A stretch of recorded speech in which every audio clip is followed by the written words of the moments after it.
अच्छा जी, इसके बाद जो हमारा आज का जो लास्ट टॉपिक है, जिसके बाद हमारा एनाटमी का जो फर्स्ट चैप्टर है इंट्रोडक्शन वाला, वो ख़त्म हो जाएगा और हमें जितनी हमारी एनाटमी की बेसिक्स हैं वो हमें पता चल जाएंगी। तो हमारा जो लास्ट टॉपिक है वो है जनरल इंस्ट्रक्शंस फॉर डायसेक्टर्स, कि जो डायसेक्शन करवाते हैं डायसेक्टर्स या सर्जन्स, उनके लिए क्या इंस्ट्रक्शंस हैं। ये मेनली जो टॉपिक है ये सर्जरी के लिए इंपॉर्टेंट है, कि बॉडी के अंदर कोई भी सर्जरी करनी है या कोई भी डायसेक्शन करनी है। वैसे ही आपने कोई डायसेक्शन हम क्यों करवाते हैं, डायसेक्शन में हम बॉडी के अंदर कट्स लगाते हैं या किसी भी एक स्पेसिफिक रीजन के अंदर कट लगाते हैं, ताकि उस रीजन के अंदर जितने स्ट्रक्चर्स हैं उसको हम पढ़ सकें या उसको जो है वो हम लोग स्टडी कर सकें। वो स्टडी हम लोग जो है वो रिसर्च पर्पजेज़ के लिए भी कर सकते हैं या किसी भी डिजीज़ की डायग्नोसिस के लिए भी कर सकते हैं या ट्रीटमेंट के लिए भी कर सकते हैं।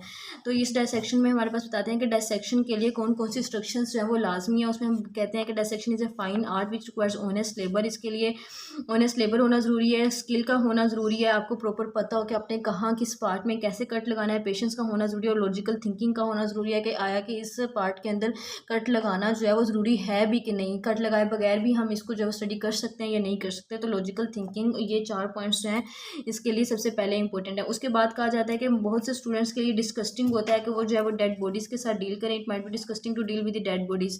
कुछ स्टूडेंट्स को ये बहुत ज़्यादा डिस्कस्टिंग लगता है, लेकिन ये हमारे पास एक मेडिकल स्टूडेंट्स के लिए एक अर्नेस्ट डिज़ायर की बात होती है कि जो मेडिकल स्टूडेंट होते हैं उनमें ऑटोमेटिकली ये डिज़ायर होता है कि वो जो बॉडी के अंदर जितने हिडन स्ट्रक्चर्स हैं उनको पढ़ सकें, उनको स्टडी कर सकें और उन्हें उसके ऊपर कम्प्लीटली ग्रिप हासिल हो।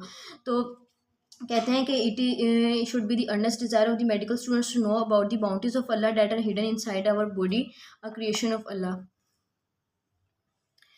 तो हम ये बात कर रहे थे कि जो भी मेडिकल स्टूडेंट्स हैं उनके लिए ये एक तरह से डिज़ायर की बात है कि उन्हें पता हो कि हमारी बॉडी के अंदर कौन कौन से जो है पार्ट्स हैं वो प्रेजेंट हैं। और ये जो डिज़ायर है ये जो है स्टूडेंट की इसी डिज़ायर की वजह से जो स्टूडेंट है वो प्रोग्रेस करते हैं एनाटमिकल नॉलेज के अंदर, क्योंकि जब तक उनके अंदर ये चीज़ नहीं होगी कि वो उस चीज़ के लिए एफर्ट करें, उनके अंदर जो ख्वाहिश ही नहीं होगी कि वो बॉडी की जो पार्ट्स हैं या एनाटमी उसके ऊपर ग्रिप हासिल करें, तब तक वो जो है उसके अंदर प्रोग्रेस ही नहीं कर सकते। तो ये जो डिज़ायर है ये स्टूडेंट्स को ना एक अच्छी बात है, इससे उनका एनाटमिकल नॉलेज है वो इंक्रीज़ होता है। उसके बाद जो कहा जाता है कि डायरेक्टर्स जो हैं उनको कॉन्शियस होना चाहिए अपनी रिस्पॉन्सिबिलिटी से, ताकि वो समझ सकें कि हमारे पास एनाटमी का जो सब्जेक्ट है वो क्या है और by the means of dissection. अच्छा, ये जो है ये पॉइंट था कि जो सेक्टर्स हैं उनको पता होना चाहिए अपनी रिस्पॉन्सिबिलिटीज़ का। उसके अलावा जो है उन्हें जो एनाटमी के तमाम सब्जेक्ट्स का पता होना चाहिए डायसेक्शन के थ्रू। उसके अलावा जो मेन इंस्ट्रक्शंस हैं वो ये आ जाती हैं कि जो डायसेक्शन से पहले एक डायसेक्टर है उसको थोड़ा सा थ्योरेटिकल नॉलेज भी होना चाहिए। इसका क्या मतलब है कि बॉडी के अंदर जितनी भी बोन्स हैं या मसल्स हैं उसके बारे, उसकी अटैचमेंट्स के बारे में और उनका लोकेशन के बारे में उसको थ्योरेटिकली पता होना चाहिए कि वो कहाँ कहाँ पे प्रेजेंट है। तो and acquire some theoretical knowledge for the attachments and relations of bones before you start the dissection. उसके बाद जो है वो ये कहते हैं कि जो डायसेक्टर है उसके अंदर पोजेशन होनी चाहिए कुछ इंस्ट्रूमेंट्स के लिए, कि एटलीस्ट उसके पास डायसेक्शन से पहले वो इंस्ट्रूमेंट्स जो हैं वो अवेलेबल हों। उसमें हमारे पास जो है वो 2 नाइफ्स आ जाते हैं, हमारे पास 2 पेयर्स ऑफ डायसेक्टिंग फोर्सेप्स आ जाती हैं, उसके बाद 1 प्रोब आ जाता है। उसके अलावा जो है हमारे पास पेयर ऑफ सीजर्स आ जाती हैं and pair of hooks with chains आ जाती हैं। डायसेक्शन से पहले ये तमाम इंस्ट्रूमेंट डायसेक्टर के पास होना ज़रूरी है। उसके बाद जो इंस्ट्रक्शंस है उसमें यह कहा जाता है कि जो डायसेक्टर उसके अपने नेल जो है वो शॉर्ट होने चाहिए और उसने एक जो है वो लॉन्ग ओवरऑल पहना होना चाहिए।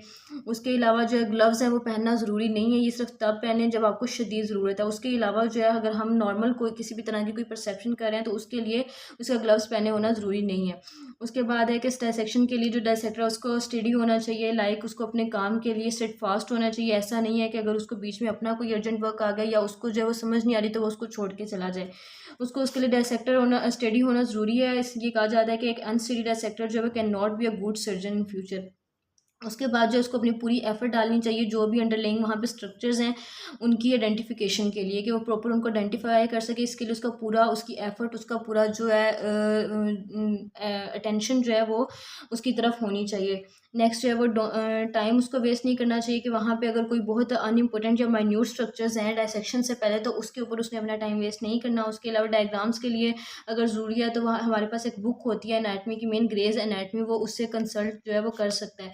उसके बाद जो है उसको जो structural peculiarities found in the course of dissection, जो हमारे पास स्ट्रक्चरल जो चीज़ें आ रही हैं उस डायसेक्शन के कोर्स के अंदर उसको जो है उसको नोट डाउन करना ज़रूरी है, ताकि उसे पता हो कि वहाँ पे जिस जगह उसने डायसेक्शन किया वहाँ और कौन कौन से स्ट्रक्चर्स जो है वो प्रेजेंट है। उसके अलावा अगर उसको कोई कन्फ्यूजन है तो बजाय ये कि वहाँ पे कोई वो जो है गलत एरर लगा दे या फिर वहाँ पे कोई जो है वो गलत डायसेक्शन कर दे, उससे ज़्यादा ज़रूरी है कि वो जो है वो किसी से जो है वो कंसल्ट कर ले।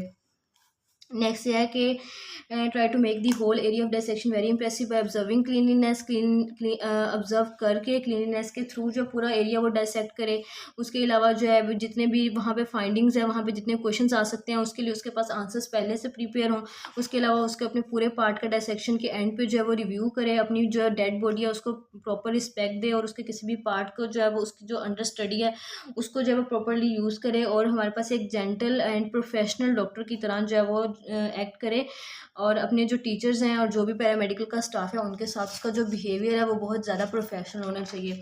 तो ये एक जनरल इंस्ट्रक्शंस है डायसेक्टर्स या सर्जन्स के लिए कि जो है उन्होंने डायसेक्शन करने से पहले किस किस पॉइंट को जो है वो अपने माइंड में रखना है, जिसमें हम एक दफ़ा से दोबारा से समरी देख लेते हैं कि क्या था कि उसकी पहले 4 चीज़ें होना लाजमी है: ऑनेस्ट लेबर होना, क्रिएशन ऑफ स्किल होना, पेशेंस होना और लॉजिकल थिंकिंग होना। उसके बाद उसकी इंस्ट्रक्शंस में क्या था कि उसको थियोरेटिकल नॉलेज पता हो कि कौन कौन सा पार्ट जो है उसकी किस किस जगह पे लोकेशन है या कहाँ पे अटैचमेंट है, किस मसल या किस बोन की। उसके अलावा उसके पास जितने भी डायसेक्शन के इंस्ट्रूमेंट्स हैं वो होना लाजमी है, जिसमें 2 नाइफ्स थे, हमारे पास डायसेक्टिंग फोर्सेप्स थे, प्रोब था, सीजर्स थी, और उसके बाद हुक्स थी चेन्स के साथ। उसके बाद उसके अपने जो नेल्स के बारे में, उसकी अपनी सेफ्टी के बारे में था कि उसको जो है ओवरऑल पहना होना चाहिए, उसके नेल्स शूट होने चाहिए, उसने जो है वो ग्लव्स पहनना ज़रूरी नहीं है, बस तब पहने जब शदीद ज़रूरत है। उसके बाद उसका स्टडी होना ज़रूरी है। उसके अलावा उसकी पूरी एफर्ट और उसका जो है माइंड जो है अटेंशन है वो उसके डायसेक्शन की तरफ होनी चाहिए। उसके वहाँ पे जो भी माइन्यूट स्ट्रक्चर्स हैं उन पे अपना टाइम वेस्ट नहीं करना।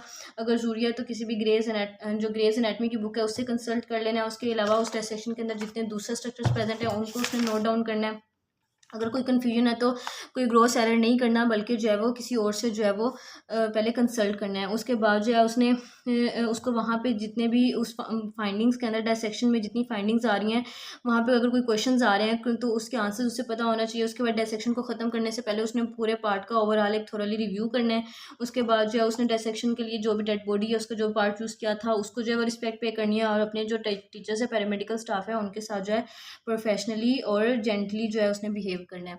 So that's all about my topic. यहाँ पे हमारा जो है वो एनाटमी का फर्स्ट चैप्टर ख़त्म हो गया है। इसके अलावा मैं ये कहना चाहूँगी कि अगर आपको जो है मेरे समझने के तरीके में कोई भी जो है वो कन्फ्यूजन आ रही है तो आप बता सकते हैं कि मैं अपना जो है अपना वे किसी और तरह अगर उसको मज़ीद इम्प्रूव कर सकूँ तो उसके लिए आप मुझे सजेशंस दे सकते हैं।